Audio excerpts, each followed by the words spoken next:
Be me, 42 years old, standing in my kitchen at 6 in the morning, staring at the coffee maker like it holds answers. Can't sleep anymore, haven't been able to for months.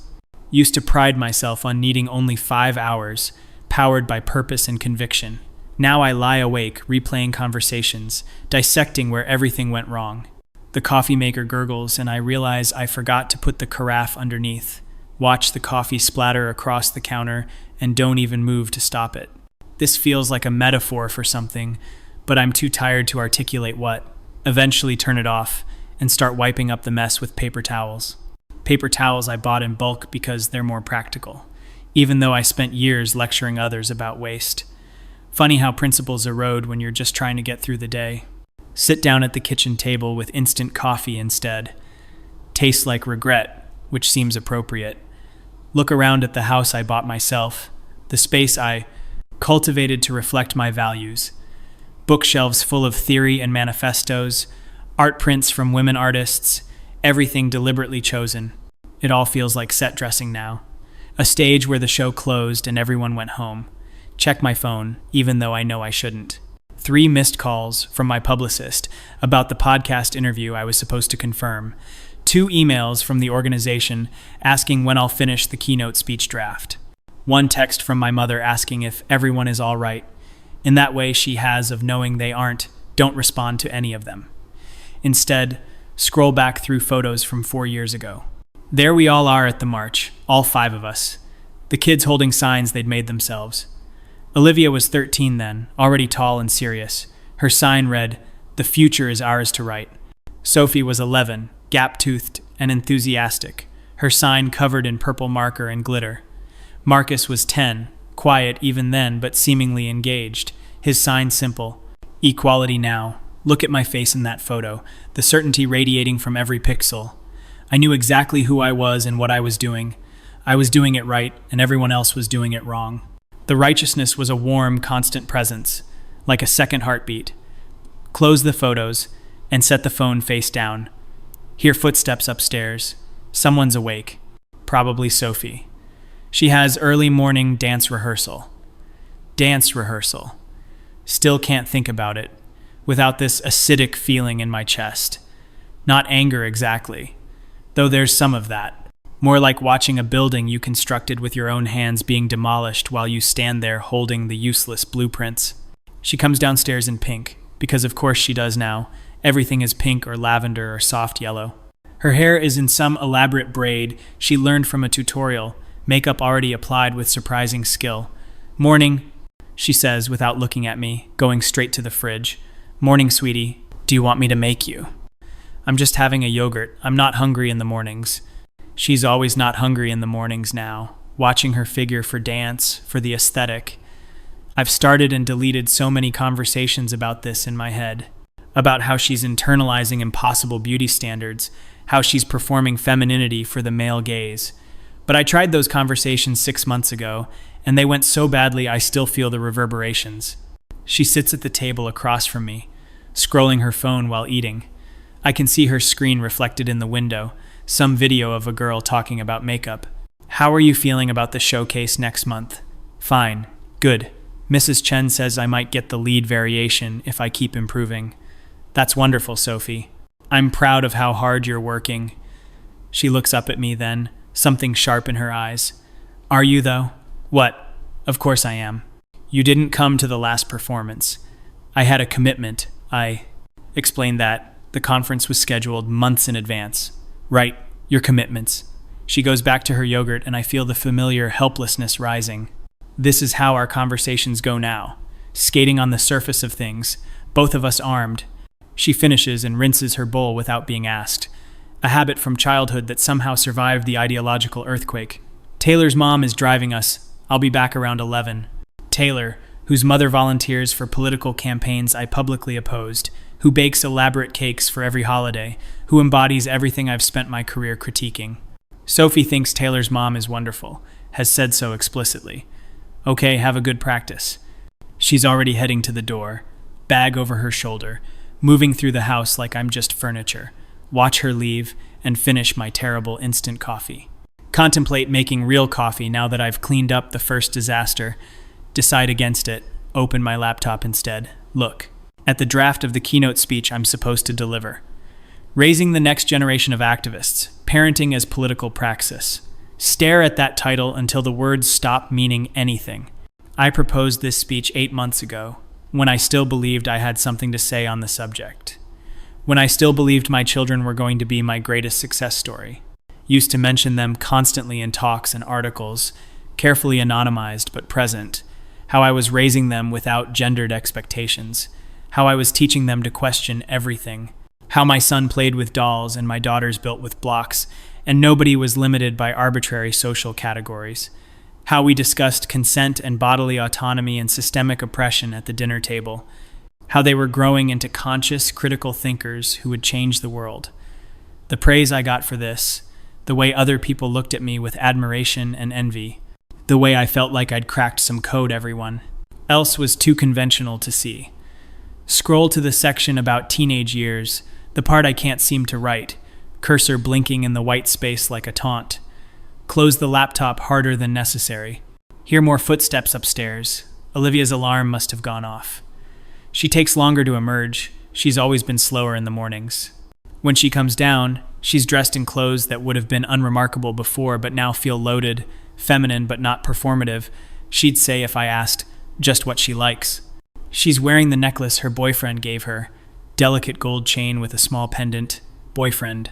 A word I never thought would bother me but now sits in my mind like a stone. Not that she has a boyfriend, that's fine, that's normal. But the particular boyfriend she has, the particular way she is with him. Morning, Mom. Morning, honey. Want some breakfast? I'll make something. You eaten? Just coffee. She gives me a look, the same look she's been giving me for months, like I'm a problem she's trying to solve. You should eat something. I'm fine, Liv. She makes herself eggs and toast with a competence that should make me proud.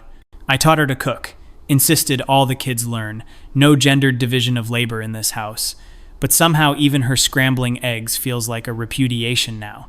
She sits down with her plate and I brace myself without knowing exactly what for. So Dad called last night, there it is. Their father and I divorced when Marcus was 5, mostly amicable, mostly inevitable. We'd grown in different directions, wanted different things, the standard story.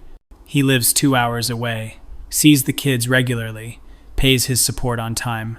We've been successfully co-parenting for years without major incident. Except lately, the kids have been mentioning him more, comparing, contrasting. Oh, how is he? Good. He asked if we wanted to spend part of the summer with him and Jennifer.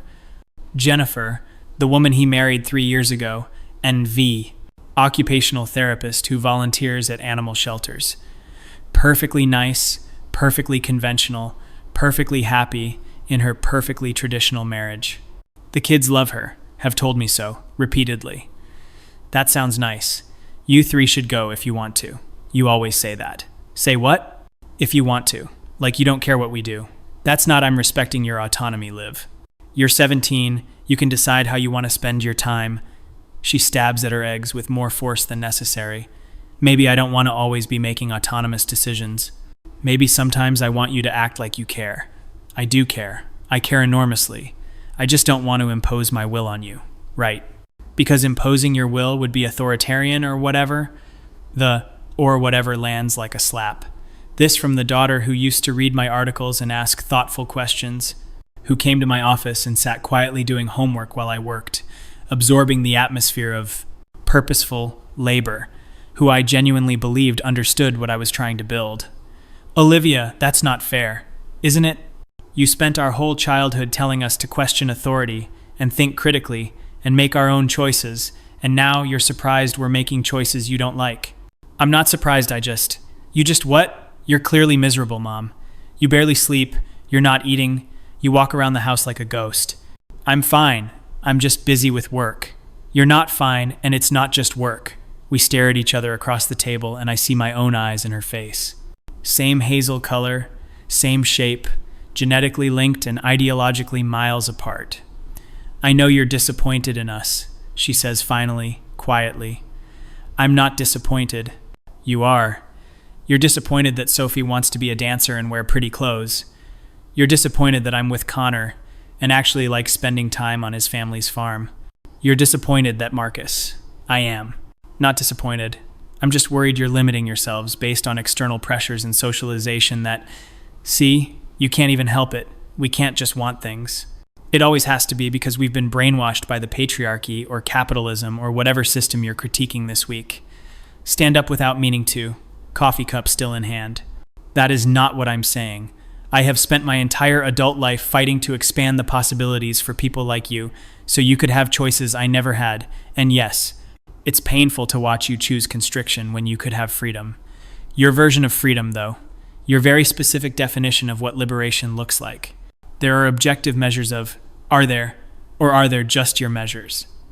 Marcus appears in the doorway then, lanky and quiet in his basketball warm-ups.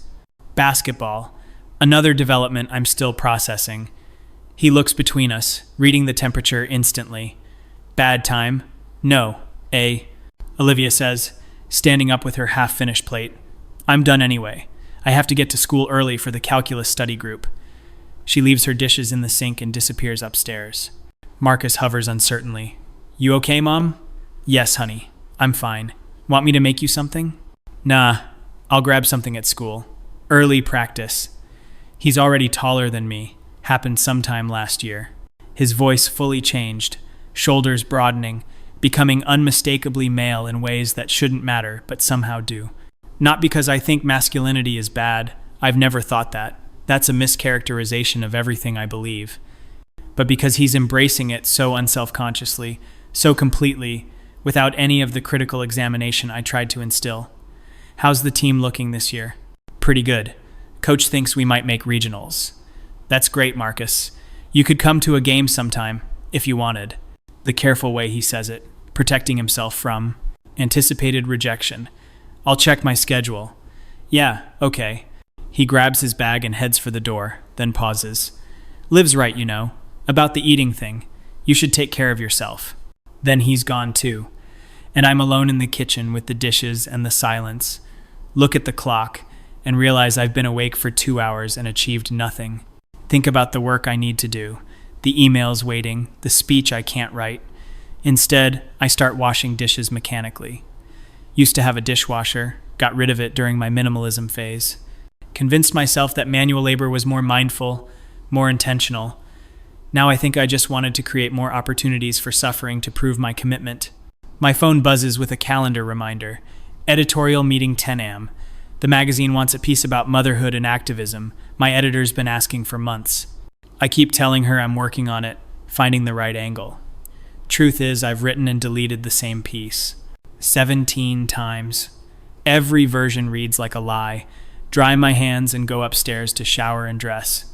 Catch my reflection in the bathroom mirror and barely recognize who I see. When did I start looking so tired? When did these lines appear? Not aging? I don't care about aging. I've written extensively about the tyranny of youth culture. But the exhaustion in my eyes, the defeated slope of my shoulders, shower and water too hot, dress and clothes I don't register, drive to the office on autopilot, park in my usual spot. The building houses 3 nonprofits and a progressive media collective. My office is small but mine, window overlooking the street, walls covered in my own curated activism. Colleagues greet me in the hallway with varying degrees of warmth. I used to think I had real friendships here. Now I wonder if it was all ideological alliance masquerading as connection. The meeting is about the upcoming issue. Everyone pitching ideas with enthusiasm I can't match. My editor looks at me, expectantly, when it's my turn. Still working on the motherhood piece, I hear myself say, Great, we're really looking forward to that one. Your perspective as someone who's actively raising conscious kids is so valuable. Nod and smile and feel like a fraud. After the meeting, I retreat to my office and close the door. Sit at my desk and stare at my computer screen. Pull up old articles I've written, reading them like artifacts from someone else's life. On raising boys without toxic masculinity, parenting beyond the binary. My children are not my property. Autonomy from birth. All of them so certain, so clear about cause and effect. Do this, not that. Raise them this way. Avoid these pitfalls. The implicit promise that if you follow the formula, you'll produce enlightened humans. Scroll through comments, mostly supportive, some critical. The critical ones used to bounce off me like rain. I was armored in rightness. Now I read them differently, wondering if they saw something I missed. One comment on the article about raising Marcus. Bet this kid grows up with serious issues. Another. These kids are going to rebel so hard. Another. Imagine using your children as props for your ideology. Close the browser before I fall further down that hole. Try to work on the speech. Manage 2 paragraphs before deleting them. Try to answer emails. Get through 3 before losing focus. Stare out the window at people walking by living their unremarkable lives. Wonder if they're happier than me with their unexamined choices. Probably not, I tell myself. Ignorance isn't actually bliss, but I don't believe it the way I used to. My phone rings. My mother's name on the screen. Debate not answering. No, she'll just keep calling. Hi, Mom. Hi, sweetheart, how are you? Fine, just at work. I was thinking about coming to visit next month. Would that be all right? My mother, who has never understood my choices, who raised me in the traditional mode I spent my adult life. Rejecting, who nevertheless loves me in her uncomplicated way, who worries. Sure, that would be nice. How are my grandchildren? They're fine, busy with school and activities. Sophie's still dancing? Olivia mentioned it last time I talked to her. The fact that my children call their grandmother regularly, share their lives with her freely. Yes, she has a showcase coming up. How wonderful. I'd love to come see it if I'm visiting. I'm sure she'd like that. Pause on the line, can feel my mother choosing words carefully.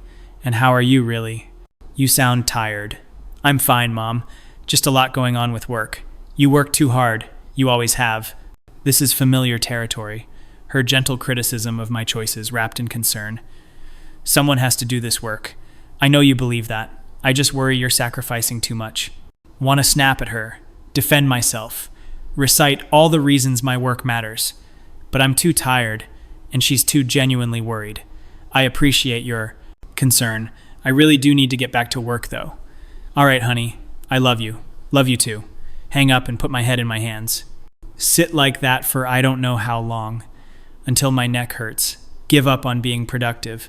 Tell my editor I'm not feeling well. Drive home early. The house is empty. All 3 kids, still at their various activities. Walk through rooms that feel like a museum, to failed convictions. The toy box I kept deliberately mixed.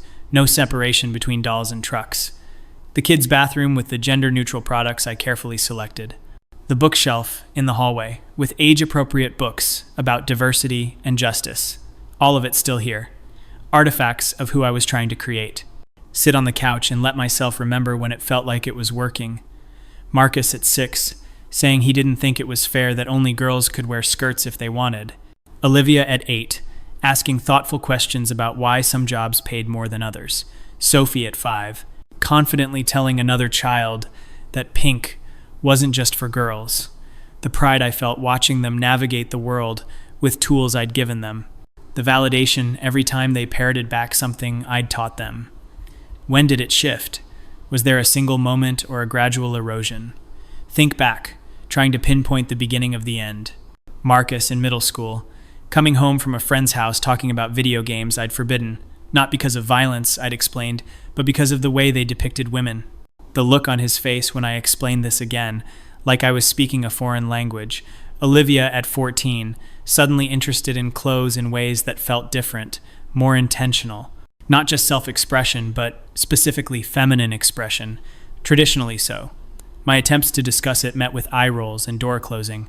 Sophie at 12, discovering dance and falling into it completely. The grace and beauty and performance of it all. Everything I'd tried to complicate. Each shift small enough to dismiss, to think it was a phase. But they didn't phase out, they phased in. And then Connor appeared in Olivia's life last year. Polite, conventional Connor from a farming family, planning to take over the family business. Who calls me ma'am and opens doors and embodies a kind of masculinity I've spent my career analyzing and critiquing. Who Olivia looks at like he hung the moon. Who treats her with genuine respect, while also being completely traditional in his values. The cognitive dissonance nearly broke me. Because I couldn't say he was treating her badly, he wasn't. I couldn't say she was unhappy. She was radiant. Could only watch her fold herself into a life I never imagined for her. And when I tried to talk to her about it, really talk about the long-term implications, She listened patiently and then said, "I know all your arguments, Mom. I grew up hearing them. I just disagree. I just disagree." Like everything I'd taught her was just one opinion among many. Like decades of feminist theory and activism and thought could be weighed and found wanting by a 16-year-old in love. The powerlessness of that moment. And Marcus, joining the basketball team despite my concerns about sports culture and masculinity. Coming home with stories about the team bonding and the coach's mentorship. Developing friendships with boys who seemed nice enough but utterly conventional. Starting to care about things like his vertical jump and his sprint time. His body becoming a tool for dominance in a way that should trouble him but doesn't. When I tried to discuss it, he just looked confused. "It's just basketball, Mom. I like it. I'm good at it. Why does it have to be more than that?" Why does it have to be more than that? Because everything is more than that, I wanted to scream. Because nothing exists in a vacuum. Because sports culture perpetuates hierarchies and toxic masculinity and... But looking at his confused, slightly hurt face, I couldn't continue. And Sophie, my youngest, my baby, who rejected everything I tried to give her wholesale, who wanted princess movies and pink bedrooms and ballet classes, who seemed to instinctively gravitate toward everything I'd worked to expand beyond. Why can't I just like what I like? She asked me once, age 13, after another conversation that went nowhere. "You can," I said. "I just want you to think about why you like it." "I have thought about it. I like it because it makes me happy. Why isn't that enough?" Why isn't that enough? Because happiness without consciousness is just complacency, I thought but didn't say. Because I wanted more for you than just happiness. But what kind of mother wants more than happiness for her children? Sit on the couch as the afternoon light fades, still in my work clothes. Hear the front door open. Sophie, back from rehearsal. She comes into the living room, stops when she sees me. "You're home early." "Wasn't feeling well," she hovers, uncertain, then sits in the chair across from me. "Are you okay?" "Yes, honey, just a headache." She doesn't believe me, but doesn't push. "How was rehearsal?" "Good, really good actually. Mrs. Chen wants me to audition for the pre-professional company." That's really an achievement, Sophie. You've worked hard." "Yeah." Silence stretches between us. "You're not going to come to the showcase, are you?" The question lands in my chest like a weight. "I'm going to try. I just have the conference that week and it's okay, Mom. I get it. Your work is important." The way she says it, without rancor, somehow makes it worse. "You're important, Sophie. You're more important than my work." She looks at me with something like pity. "Then why does it never feel that way?" Don't have an answer. She gets up and goes to the kitchen, starts making herself a snack. Watch her move through the space with an ease I don't feel anywhere anymore. "Can I ask you something?" I call. Out. She appears in the doorway with an apple and peanut butter. "Sure. When did you start being unhappy with how I raised you?" She considers this, really thinks about it. "I don't think I'm unhappy with how you raised me. I just don't want to be you." The honesty of it is breathtaking. "Can you tell me why?" She comes back, sits down, looks at me directly. "You're miserable, Mom. You've built this whole life around being right about things, and you work all the time, and you're always angry about something, and you have no joy. I've watched you my whole life and thought, I don't want that. I have joy. When's the last time you did something just because it made you happy, not because it was ideologically consistent or politically important?" Open my mouth and nothing comes out. "That's what I thought," she says, not unkindly. "My work matters, Sophie. The things I fight for, they're important. I know they matter to you, but they're not everything, and the way you do. It's like you think if you're not suffering for it, it doesn't count. That's not true, isn't it? You gave away our dishwasher because convenience was capitalist or whatever. You won't buy decent coffee because the good brands have problematic supply chains. You won't date because men are socialized wrong and relationships are power structures. You've optimized all the pleasure out of your life and called it consciousness. Hearing my life summarized by my 15-year-old daughter, the accuracy of it making me feel flayed. I wanted to show you three that life could be different, that you didn't have to accept the status quo. And we heard you. We just decided we wanted something else. But what you want is the status quo, Sophie. Traditional femininity, conventional beauty standards, all the things that all the things that make me happy, that feel right to me. And maybe that's not consciousness the way you define it, but it's my life and my choice. My choice, weaponized against me. The autonomy I preached coming home to roost. I'm not trying to control you, I know, but you're disappointed in us, all three of us, and we can feel it all the time. She finishes her snack and stands up. I have homework. Feel better, Mom. Leaves me sitting there as the room darkens around me. Hear her upstairs in her room, music playing softly. Marcus comes home next, calls out a greeting, thunders upstairs to his room. Olivia is the last, comes in around 7. Finds me still on the couch, turns on a lamp. Mom, have you been sitting here all afternoon? Just thinking. Have you eaten anything? Not hungry. She disappears into the kitchen, comes back with crackers and cheese. Eat something anyway. Obey because it's easier than arguing. She sits next to me on the couch, not touching but present. Sophie texted me, said you guys talked. More like she eviscerated my entire worldview, but yes. Olivia almost smiles. She's pretty direct. She gets perfect. That from me, apparently, along with nothing else. That's not true, isn't it? All three of you have rejected everything I tried to teach you. Olivia is quiet for a moment. We didn't reject everything. You taught us to think for ourselves. We're doing that. But you're not thinking critically, you're just accepting. See, that's the thing. We are thinking critically. We're just coming to different conclusions than you wanted. Eat a cracker mechanically, tasteless in my mouth. I don't understand how I got it so wrong. You didn't get it wrong. You just thought there was one right answer and you had it. There are structural realities, Liv. Systems of oppression that don't stop existing just because you choose not to acknowledge them. I know. I've heard the analysis 1,000 times, and some of it I agree with. But that doesn't mean your way is the only way to live a good life. Your way is going to limit you. My way is going to make me happy. Happiness isn't everything. Why not?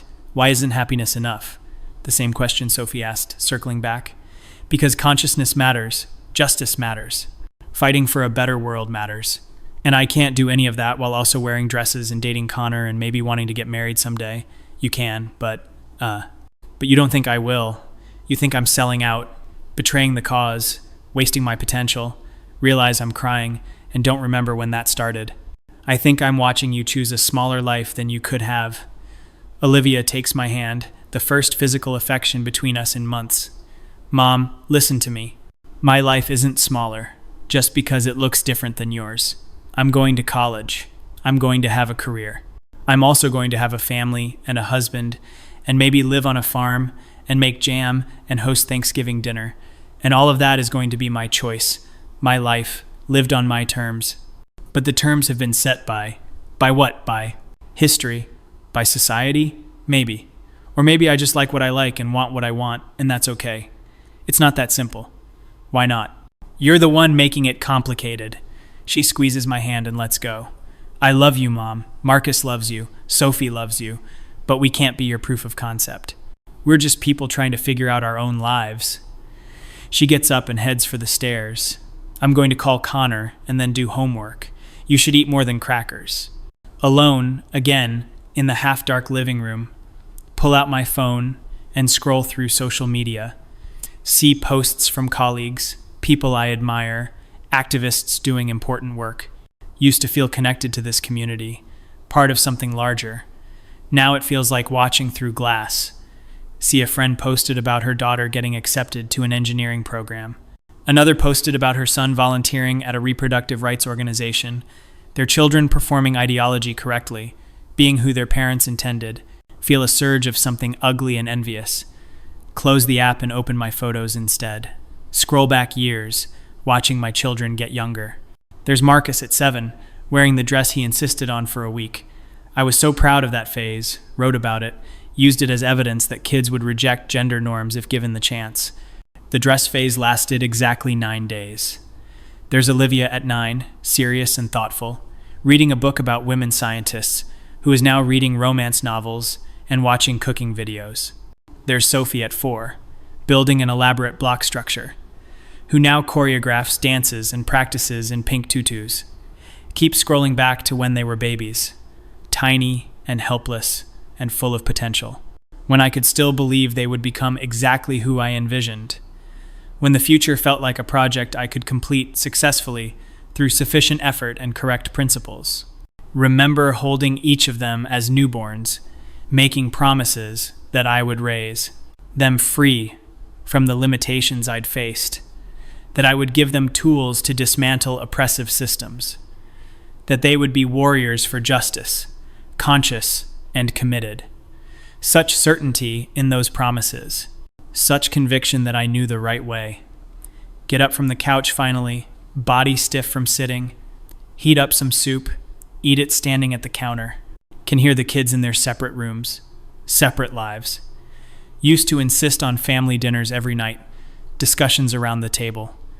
When did we stop doing that? Try to remember the last time all 5 of us ate together. Can't. Wash my bowl and go upstairs to my own room, past Marcus's door, slightly ajar. Can see him at his desk, headphones on, doing homework. His room is covered in basketball posters and team photos. Evidence of a life I don't fully understand. Olivia's door is closed, but I can hear her voice, talking to Connor, the warm, intimate tone she uses with him. She sounds happy in a way she never sounds with me anymore. Sophie's door is open. She's at her mirror, practicing positions. Arms above her head, back arched, the discipline and beauty of it. She catches my eye in the mirror, doesn't stop. "Good night, honey," I say. "Night, Mom." Go to my room and close the door. Sit on my bed, surrounded by my own artifacts. Books I've written, awards I've won, evidence of a meaningful career. Pull out my laptop and open the speech document again. Raising the next generation of activists, parenting as political praxis. Stare at it, and finally let myself acknowledge the truth. I can't write this speech. I can't stand in front of an audience and tell them how to raise conscious children. I can't pretend I have answers when my own children are evidence I don't. Delete the entire document. Write an email to the conference organizers withdrawing from the speaking slot. Cite personal reasons. Apologize for the late notice. Send it before I can reconsider. My publicist is going to be furious.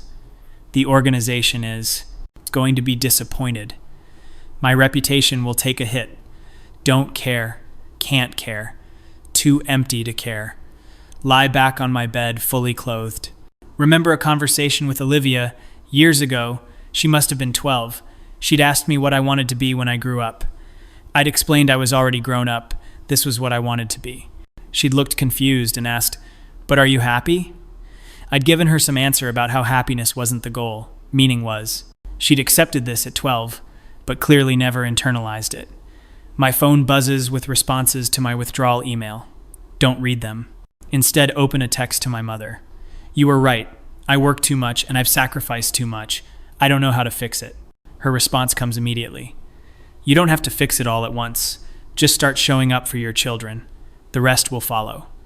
Showing up. Such simple advice. Why does it feel impossible? Because showing up means witnessing their choices, means watching them build lives I don't approve of. Means accepting that everything I believed about raising them was either wrong or incomplete. Means living with the evidence of my failure every day. The despair sits on my chest like a physical weight. This is what Sophie meant about me having no joy. This is what they all see when they look at me now. Someone who built her identity on quicksand and is slowly sinking. Fall asleep in my clothes with the light on. Wake up at 3 a.m. disoriented. Change into pajamas and get back into bed. Lie awake until my alarm goes off at 6. The next day is the same, and the day after that. Stop going to the office, claim I'm sick, work from home on things that don't matter. My editor calls. Concerned, I tell her I'm fine. My publicist calls, angry about the withdrawn speech. I let it go to voicemail. The kids move around me like I'm a ghost. Sophie leaves early for dance, comes home late, barely speaks. Marcus has practice and games and team dinners, a whole life elsewhere. Olivia spends weekends at Connor's family farm, comes back glowing. I drift through the house accomplishing nothing, until one evening about 2 weeks into this fog, there's a knock on my bedroom door. All 3 kids enter, clearly having planned this. My heart starts racing, fight or flight kicking in. "We need to talk," Olivia says. and they arrange themselves on my bed. I'm at my desk, spinning my chair to face them. We're worried about you, Sophie says. I'm fine. You're not fine, Marcus says, his voice certain. You've been in here for 2 weeks, barely eating or sleeping or doing anything. I'm just taking some time to what? Fall apart? Olivia's voice is sharp. Because that's what's happening. I'm dealing with some things. You're dealing with us? Sophie says. With the fact that we're not who you wanted us to be. The directness of it steals my breath. That's not... Mom, stop. Marcus leans forward, elbows on his knees. We know. We've always known you. We're disappointed. I'm not disappointed in you three. I'm disappointed in myself. Olivia shakes her head. No, you're disappointed in us. You can say it. We can handle it. Look at their faces. These strangers who used to be my babies. I don't understand how I raised you with consciousness and critical thinking, and you still chose. Chose what? Sophie's eyes flash. Chose to be happy? Chose to live lives that feel authentic to us? Ever. Chose to accept systems and structures that limit you.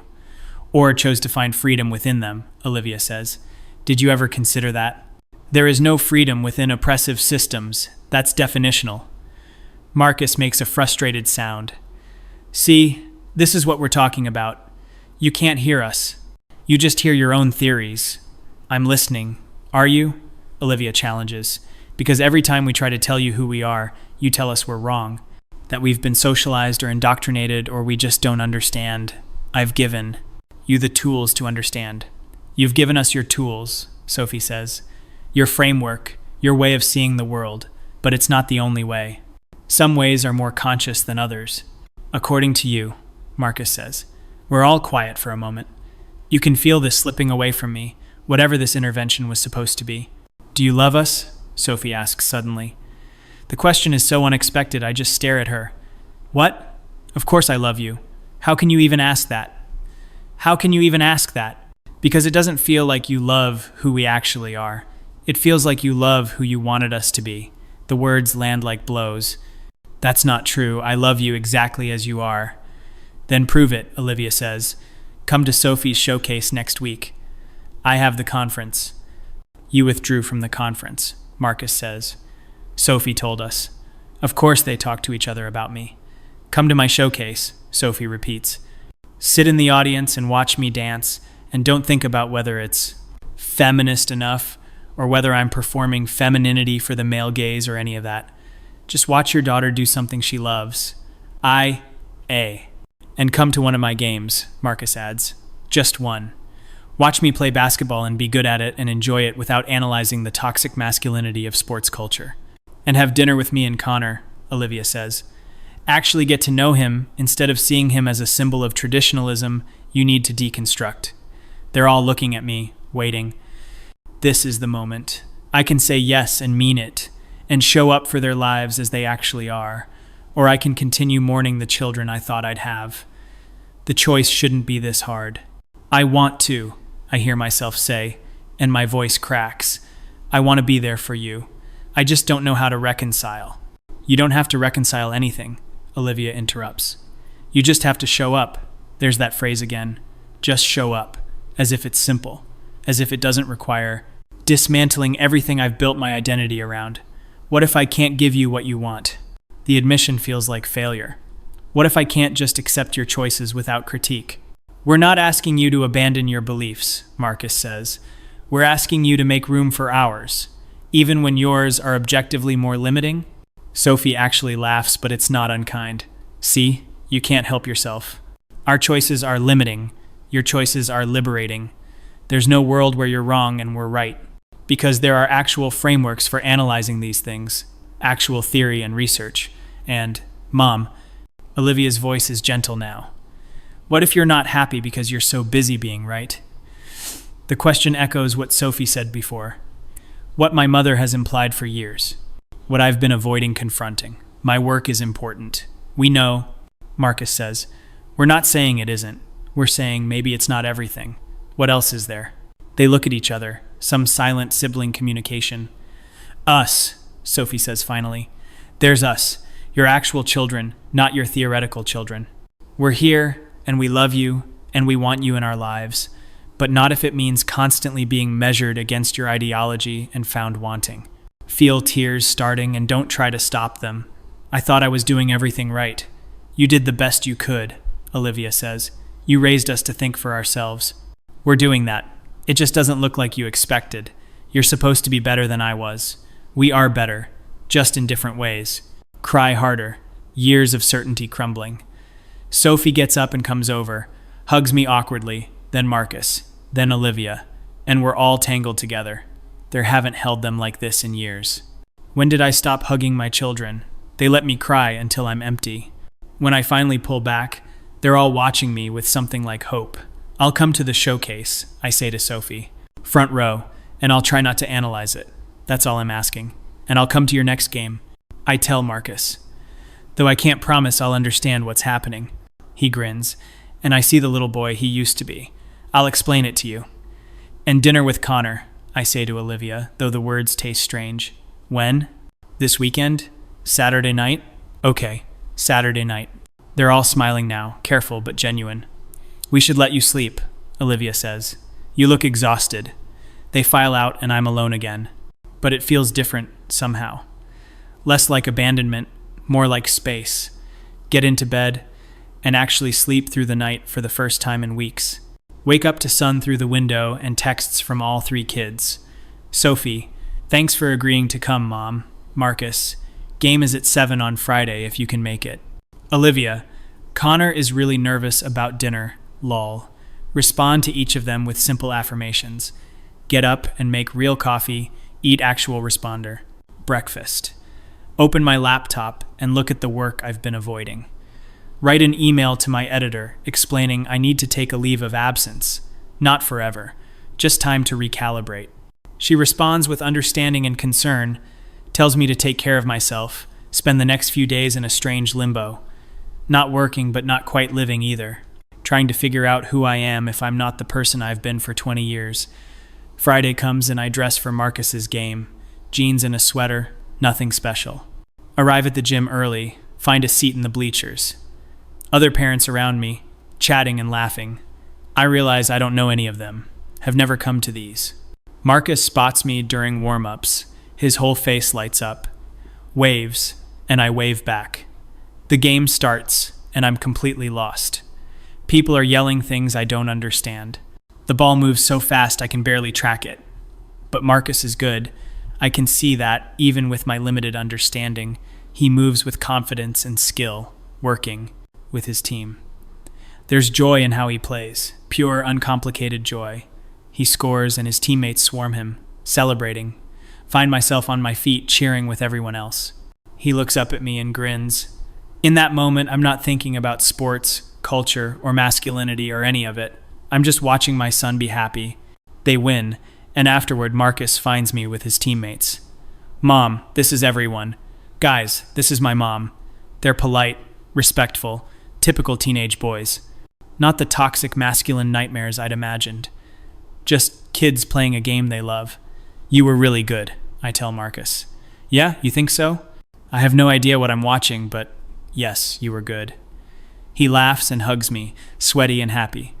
Thanks for coming, Mom. It means a lot. Drive home feeling something I can't quite name. Not happiness exactly, not yet, but maybe the absence of despair. Maybe that's enough for now. Saturday night, I dress for dinner with actual effort. Olivia picked the restaurant, somewhere casual but nice. Meet them there, and Connor stands when I arrive. Shakes my hand formally. It's nice to see you again, ma'am. We've met before but barely interacted. I've made sure of that. He's tall and solid, hands rough from farm work, earnest face. We make small talk while we wait for a table. He asks about my work, seems genuinely interested. Talks about the farm, about his plans for sustainable practices. I'm waiting for him to say something objectionable, reveal his traditionalism. But he's just nice, respectful to Olivia in ways I can't critique. He asks her opinion, listens when she talks, clearly adores her. Watch them together and see real partnership. Different from what I would have chosen, but real nonetheless. Over dinner, I ask him questions I should have asked months ago, about his family, his goals, what he loves about farming. He's thoughtful in his answers, Clearly hasn't examined things through my frameworks, but has examined them through his own. Talks about stewardship and community and legacy.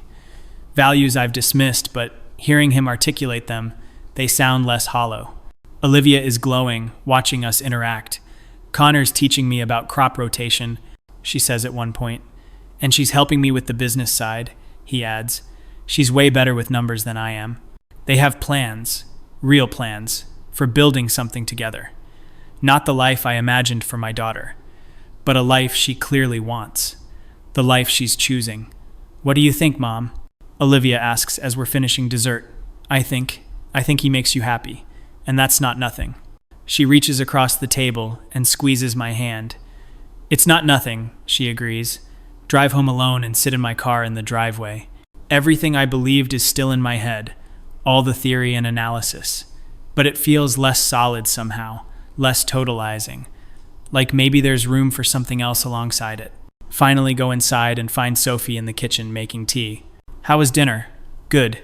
He's a good person. Your sister's boyfriend. He is. He makes her really happy. Sophie pours 2 cups and hands me one.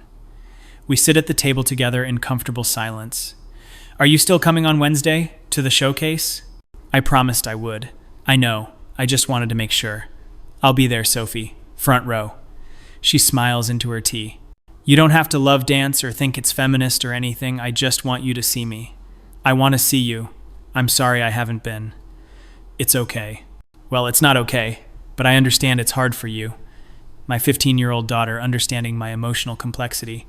When did she get so wise? When did you all grow up? I ask her. I don't know. You were there for most of it, just looking at something else. The truth of that sits heavy. I was so sure I knew what I was doing. You did know what you were doing. You just didn't know what we'd do with it. Wednesday arrives, and I'm nervous in a way I wasn't for the game or dinner. Dance feels different, more loaded.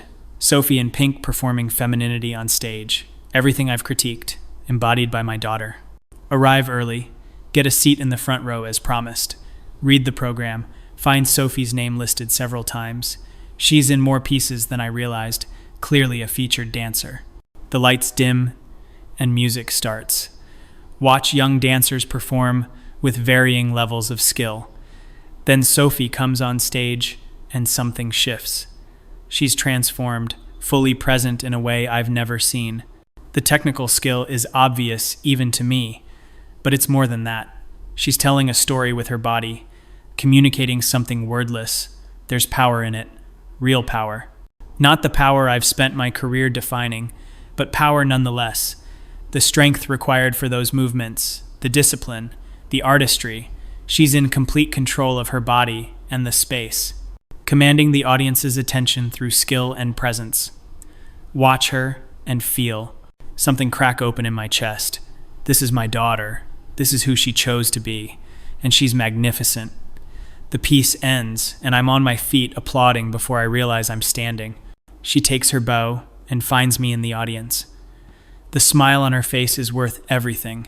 Wait after to congratulate her with the other parents.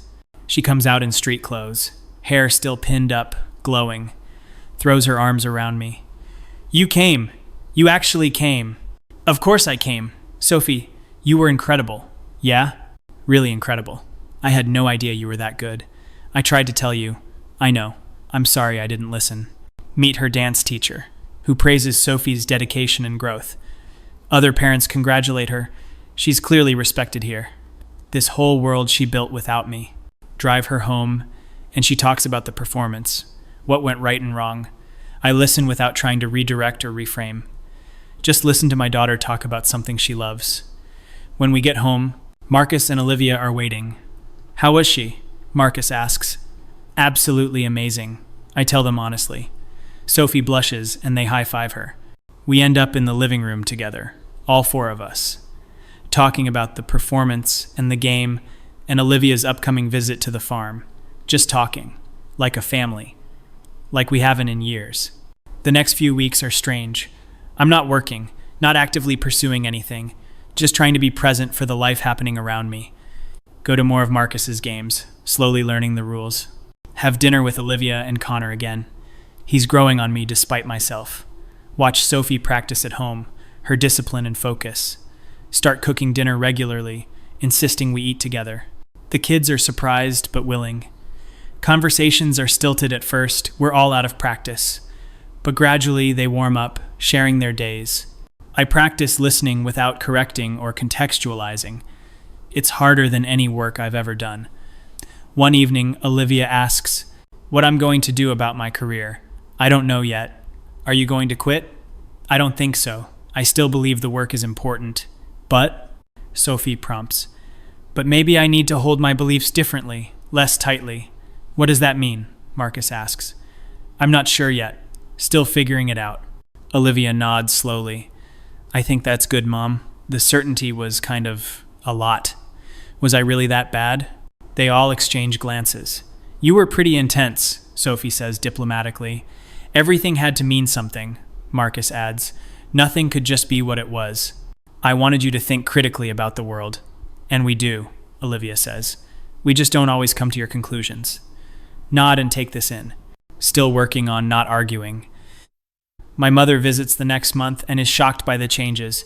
You look different, she says, studying my face. I'm sleeping more. It's more than that. You look less. Miserable? I was going to say burdened.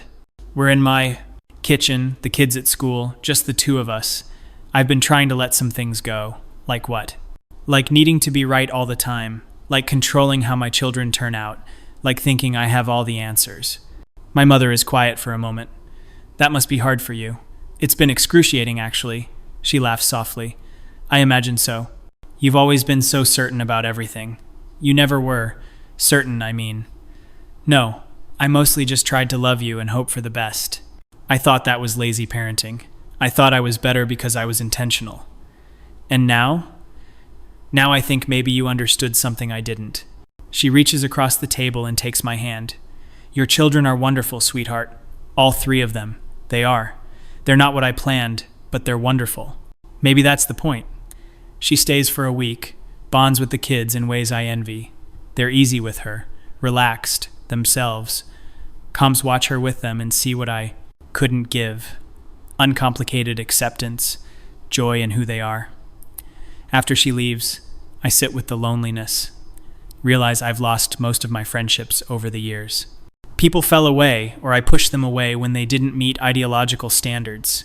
The community I thought I had was really just a network of like-minded professionals. Not friends, not really. Start thinking about what I actually want. Not what I should want. Not what's politically important. But what would make my life feel less hollow. The answer, when it comes, is simple and devastating. I want connection. I want joy. I want to know my children as they are. I want to stop being afraid all the time. Afraid that pleasure is complacency, that happiness is ignorance, that acceptance is complicity.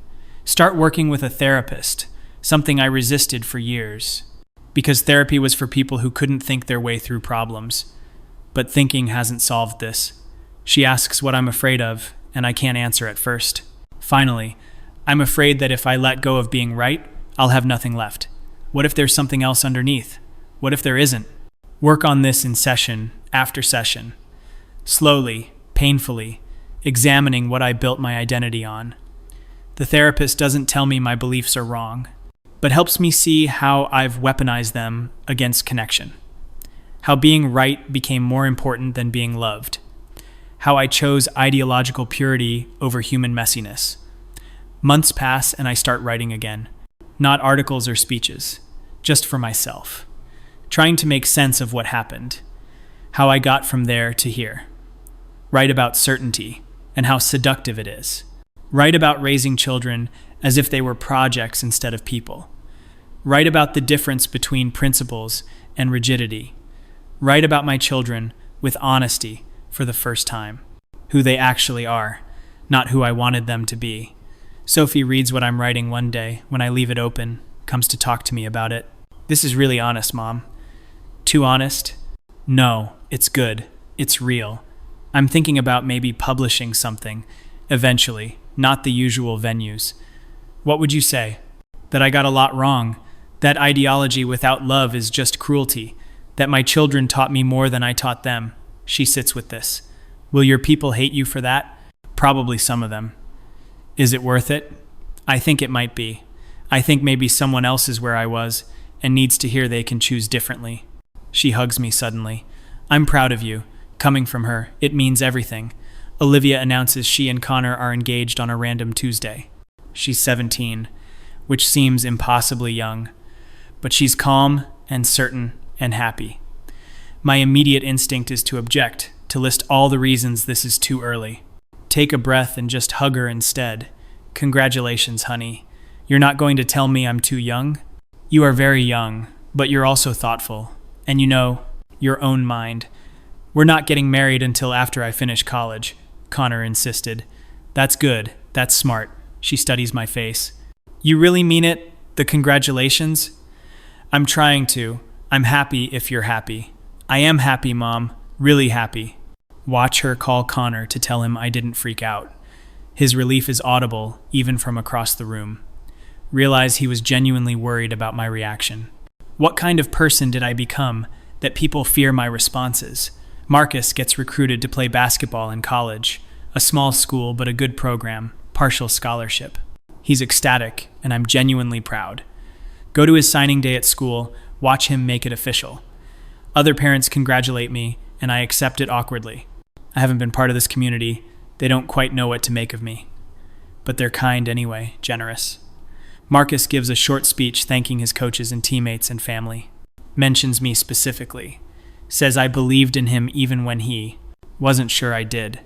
The almost lie of it is both generous and painful, but I'm trying to be who he's describing, trying to become someone worthy of that grace. Sophie gets into the pre-professional company. Youngest dancer they've accepted in years. She's over the moon, already planning her training schedule. Ask if I can take her to dinner to celebrate, just the two of us. She's surprised but agrees. Over pasta and breadsticks, I ask her about her dreams, not to critique them, just to understand. I want to dance professionally, maybe in a company, maybe on Broadway. I want to teach eventually. Those are good goals. You think so? I think anything pursued with your level of dedication is worthwhile. Even if it's not changing the world, maybe it is changing the world. Just not the way I thought change had to look. She considers this. I'm never going to be a feminist the way you are, Mom. I know. Does that still bother you? Honestly, sometimes. I'm working on it. She appreciates the honesty. I don't think I'm betraying women by wanting to dance or wear pretty things or eventually get married and have kids. I'm trying to understand that. Are you getting there? Slowly. Very slowly. She reaches across the table. Thank you for trying. That's actually all I wanted. Just for you to try. Cry a little in the restaurant. Don't even care who sees. My youngest daughter comforting me while I grieve my own rigidity. Start accepting speaking invitations again, but different ones. Smaller venues, different audiences. We'll talk about what I learned instead of what I know.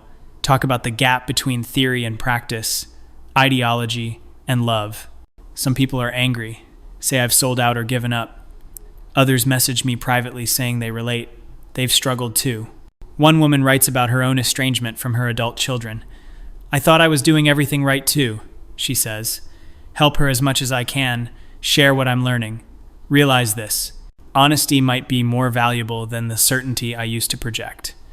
My career shifts, become smaller but maybe more meaningful. Less about platform, more about genuine connection and exploration. Write a piece about ideological parenthood and its costs. The most honest thing I've ever written. It's controversial, generates exactly the backlash I expected, but also generates conversations that feel real. People wrestling with similar questions, similar failures. Maybe this is what I should have been doing all along. Sitting with questions instead of insisting on answers. It's fall when we all sit down for a family meeting. The kids initiated it, said they wanted to talk. Brace myself for whatever comes. We've been thinking, Olivia starts, about Thanksgiving. Okay, we want to do it here, all of us. And we want to invite Connor's family and Dad and Jennifer. The thought of hosting that many people, playing happy family with my ex and his wife. And Grandma, Sophie adds. She should come too. That's a lot of people. We know, but we want our families to know each other, to be together. Connor's mom is going to bring her famous green bean casserole, Olivia says, and Jennifer offered to do the turkey, Marcus adds. We thought you could do your stuffing, Sophie says. Everyone loves your stuffing. They're all looking at me hopefully. This picture they're painting of blended families and connection. Everything I used to think was compromise and settling. But looking at their faces, the hope and love there. Okay, I hear myself say. Let's do it. They cheer and start planning immediately, talking over each other about who will bring what, how to arrange seating. I sit back and watch them coordinate this life they want. This big, messy, traditional, joyful life. And try to find my place in it. Thanksgiving comes and the house is chaos. Connor's family arrives first, friendly and warm. His mother hugs me like we're old friends, even though we've barely met. My ex and Jennifer come next, bearing wine and appetizers. The kids are everywhere, helping cook, setting up, mediating introductions. My mother arrives last and surveys the scene with undisguised delight. Well, isn't this wonderful, she says. Dinner is loud and crowded, and nothing like the quiet, intentional meals I used to insist on. Connor's father tells long stories about farming. Jennifer and Olivia bond over recipes. Marcus and my ex talk basketball. Sophie shows my mother her latest choreography videos. I mostly listen, watching my children navigate this gathering they created. Connor's mother asks about my work and seems genuinely interested. Doesn't agree with all my positions, but engages thoughtfully. We have an actual conversation, not a debate. It's surprisingly pleasant. After dinner, helping clean up in the kitchen with the other women, something I would have analyzed and critiqued before. But right now, it's just people helping, talking, connecting. Your children are wonderful, Jennifer says quietly. You should be very proud. Thank you. They're pretty great. Olivia talks about you all the time. How hard you've worked to understand them lately. Surprised she shares that much with her stepmother. I'm trying. It shows, and it matters. Later, everyone's in the living room, full and happy. Sophie suggests charades, and suddenly we're all playing, watching my mother act out movie titles while Marcus guesses. Seeing my ex and Connor's father laugh together. Olivia and Connor curled up on the couch, so clearly in love it hurts. Sophie, in the middle of everything, orchestrating and organizing. This is what I almost missed. This messy, imperfect, traditional, joyful gathering. Because it didn't match my vision of what liberation should look like. After everyone leaves, and it's just the 5 of us cleaning up. That was really nice, you guys. Thank you for organizing it. You're welcome, Olivia says. We were thinking maybe we could make it a regular thing. I'd like that. Finish cleaning in comfortable silence, working together. Marcus takes out the trash without being asked. Sophie loads the dishwasher we bought last month. Yes, I bought a dishwasher. Small surrenders everywhere. Olivia wipes down the counters and I wash the serving dishes. Mom, Sophie says as we're finishing up. Yeah, are you happy? The question she asked me years ago. The one I deflected. Think about it honestly before answering. I'm getting there. I'm not miserable anymore. That's something. That's a lot, actually, Marcus says. Are you glad we pushed you? Olivia asks. To change, I mean? Yes, even though it's been one of the hardest things I've ever done. Harder than writing a book, Sophie teases. So much harder. Books don't talk back. They laugh and finish cleaning. Hug each of them good night, holding on a little longer than necessary. They don't pull away. Sit alone in the quiet house after they've gone to do. Bed. House full of the evidence of the day. Dishes drying, leftovers in the fridge. Think about where I was a year ago, drowning in regret, uncertainty, and isolation. Still not sure I have this all figured out. Still sometimes feel the pull of my old rigidity, my old answers. Still sometimes look at my children's choices and want to argue. But I'm learning to sit with discomfort. Learning that love is more important than being right. Learning that my children are not my legacy or my proof of concept. They're just people trying to build good lives. And maybe that's enough. Maybe that's everything. Open my laptop and start writing. Not for publication, just for me. Trying to capture this feeling before it slips away. the feeling of being wrong and being loved anyway, of certainty crumbling and finding something truer underneath, of children who grew up despite me, not because of me, who had the grace to keep trying with me even when I made it hard. Write until my eyes are heavy. Go to bed in a house full of people I love who don't agree with me, and somehow, impossibly, sleep better than I have in years. The despair hasn't fully lifted. Probably never will completely. But it's not devouring me anymore. I'm learning to live with it, alongside joy and connection and uncertainty, learning that maybe this is what it means to grow, not having all the answers, just showing up anyway,